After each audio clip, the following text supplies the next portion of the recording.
বন্ধুরা, আপনারা হয়তো অর্থ সঞ্চয় করতে পারছেন না, অর্থ সংকটে আছেন।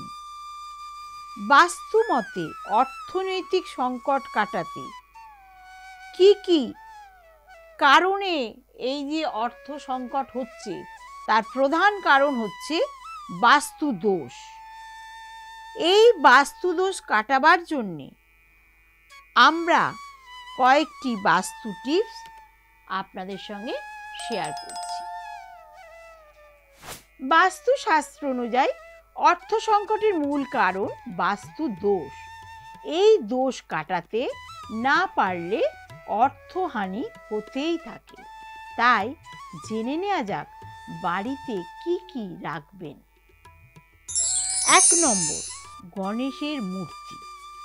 বাস্তু দোষ কাটানোর সবচেয়ে সহজ উপায়, বাড়িতে রাখুন গণেশের মূর্তি।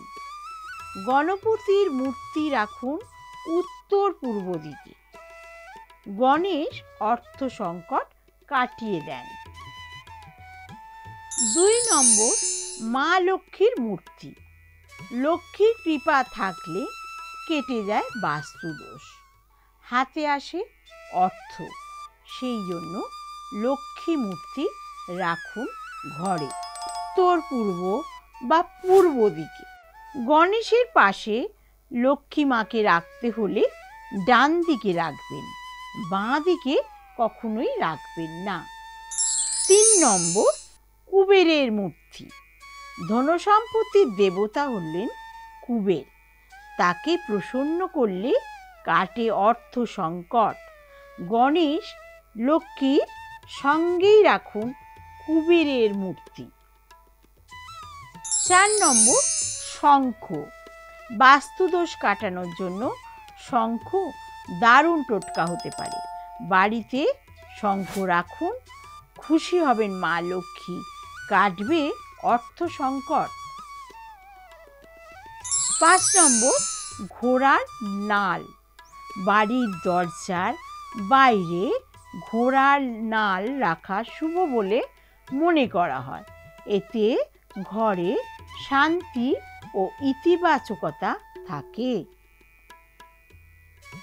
উত্তর পশ্চিম দিকের দরজার চৌকাঠে ঘোড়ার নাল রাখতে হবে। ফ্রেমে একটি ইউ আকৃতির ঘোড়ার নাল রাখুন, দেখবেন আর্থিক বাধা কেটে যাচ্ছে। ৬ নম্বর, নারকেল। বাস্তুশাস্ত্র অনুযায়ী নারকেলকে শুভ বলে মনে করা হয়। বাড়িতে লক্ষ্মীর ঘটের উপর নারকেল রাখুন, লক্ষ্মী মা ধনবর্ষা করেন, কাটে অর্থ সংকট।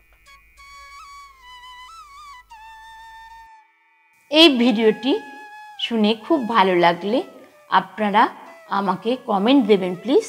আর নতুন বন্ধুদের অনুরোধ করছি আপনারা আমার চ্যানেলটি সাবস্ক্রাইব করবেন, কমেন্ট দেবেন, সবাইকে শেয়ার করতে ভুলবেন না।